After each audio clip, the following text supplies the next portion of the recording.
Well, here's a live look right now at our nation's capital, where Texas Democrats are spending yet another night in their effort to stop two bills. Democrats say they're too restrictive. Republicans say it's an effort to secure elections.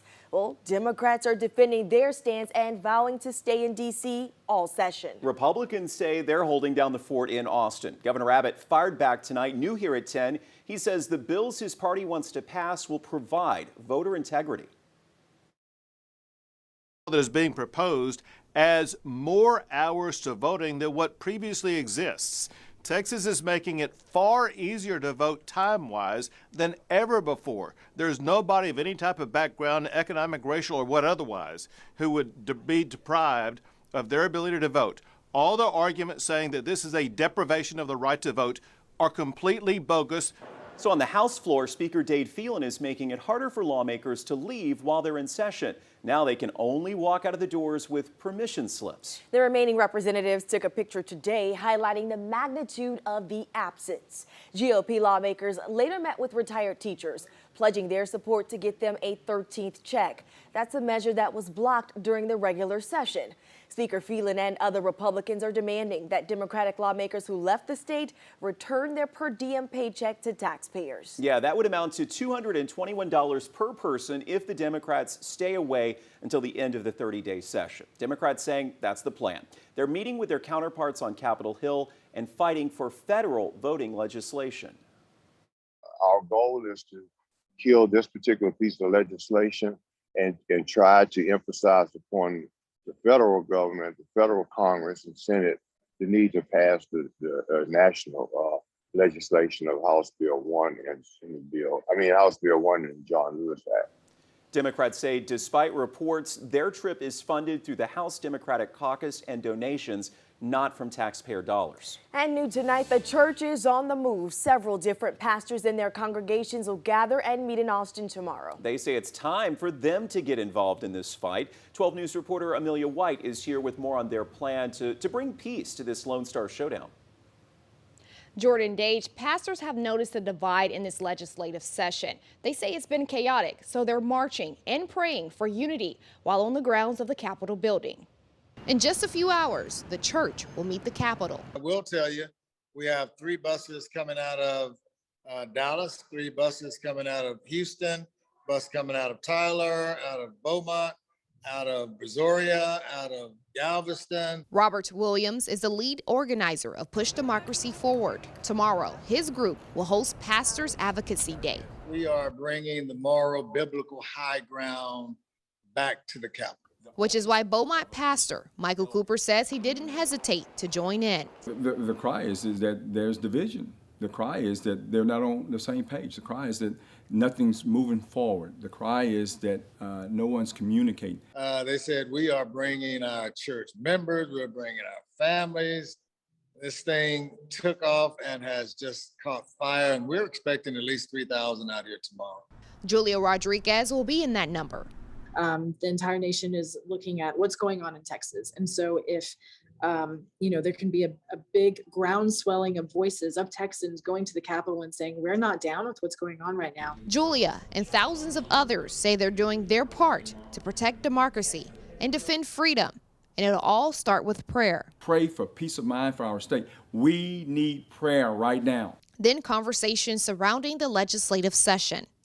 They will be knocking on every single door of every representative that is still here. Rodriguez says she looks forward to being a part of the change she wishes to see. You have to use your voice and you have to put your feet on the ground. Now, it's not too late to catch a ride to the Capitol, and you don't even have to sign up. Just show up at the Church of I Am right here in Beaumont at 3 a.m. tomorrow. Amelia White, 12 News. They're not going to have much sleep tonight. Southeast Texas, boy, we are stuck in a rainy rut. This is a live look outside from the Roofing 911 Skycam. Certainly another warm and humid night after all of the on and off again storms today. Storm tracker Christiana Ramos joins us tonight with a look at tomorrow, and spoiler alert, shouldn't be too different. You did like that rainy rut, though, huh? I came up with that. Did you? I did. You should I copyright did come it. up with that rainy rut. I was like, what can we do with alliteration and something that, you know, rain, and then we're stuck in a rut. So looking into tomorrow, it looks like we are going to be seeing showers after midnight tonight. So around, let's say 3 a.m. And then as we are waking up for work tomorrow morning, headed off, just make sure you pack an umbrella and add some extra time to your travel, just because we could see some heavy downpours, especially as we head towards the afternoon, scattered showers and some storms in the forecast. But it looks like tomorrow evening it will start to kind of settle down a bit. So just a rewind of what we saw today. Looks like right now pretty quiet overall, 20% coverage for the coastal line, so some isolated showers out there, and pretty warm temperatures, still 80 in Orange right now, 78 in Beaumont and Port Arthur, 75 in Jasper, and it looks like we're going to be stuck in that rain for a while. 50% coverage as we head into this weekend, and on the long range forecast, looks like next week is going to be a wet one too.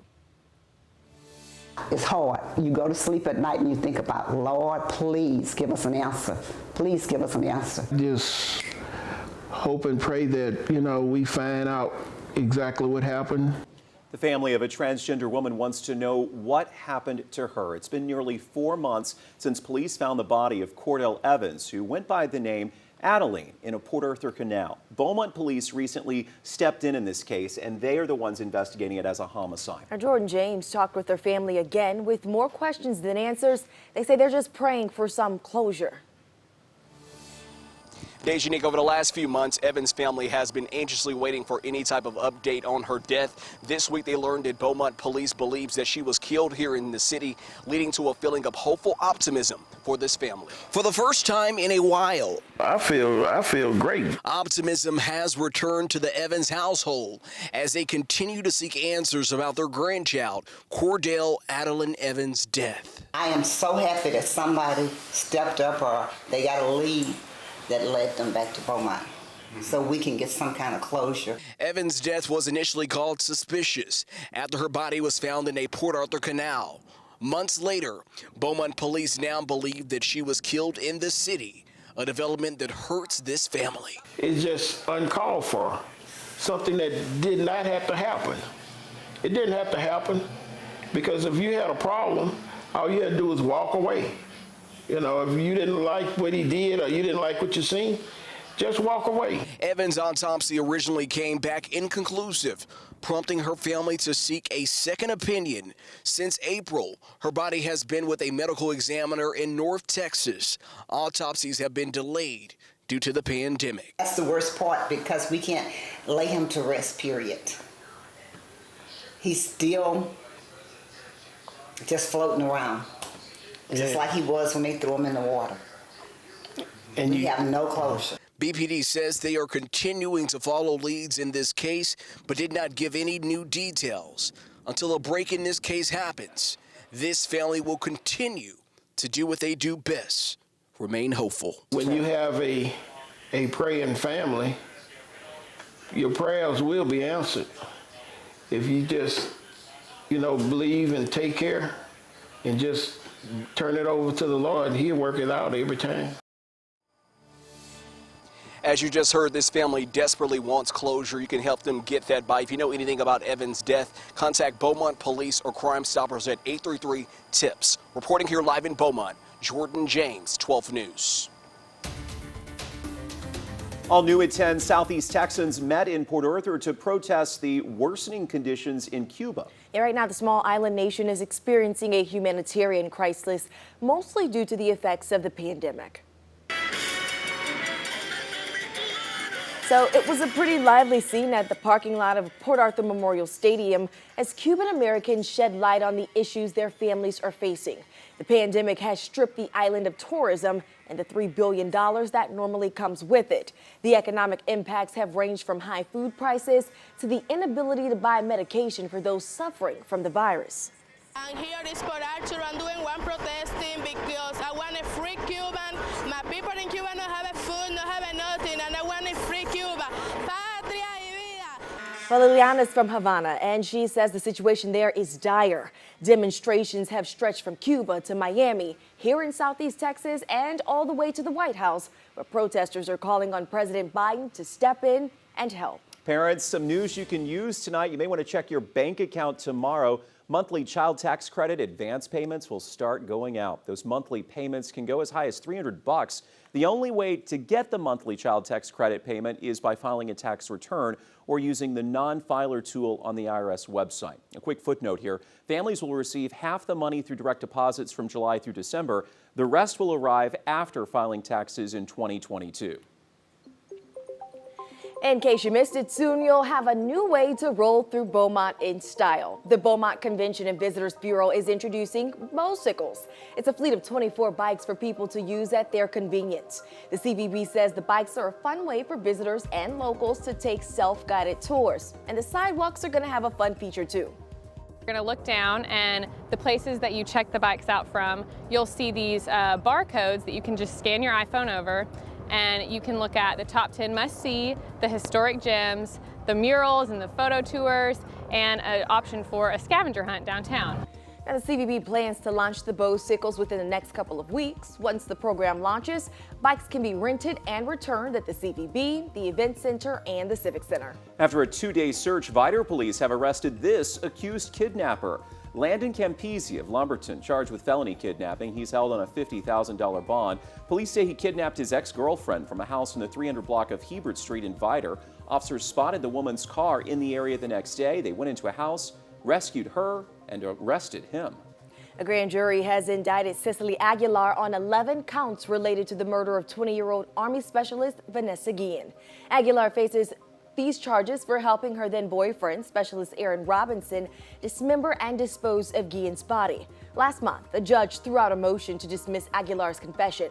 Aaron Robinson took his own life as investigators closed in on him. In D.C., lawmakers have introduced a bipartisan bill to empower sexual assault and harassment survivors. It's called the End to Forced Arbitration of Sexual Harassment Act. Gretchen Carlson, who helped pioneer the Me Too movement, spoke at today's news conference. She says it's time to remove tools that protect predators and their protectors.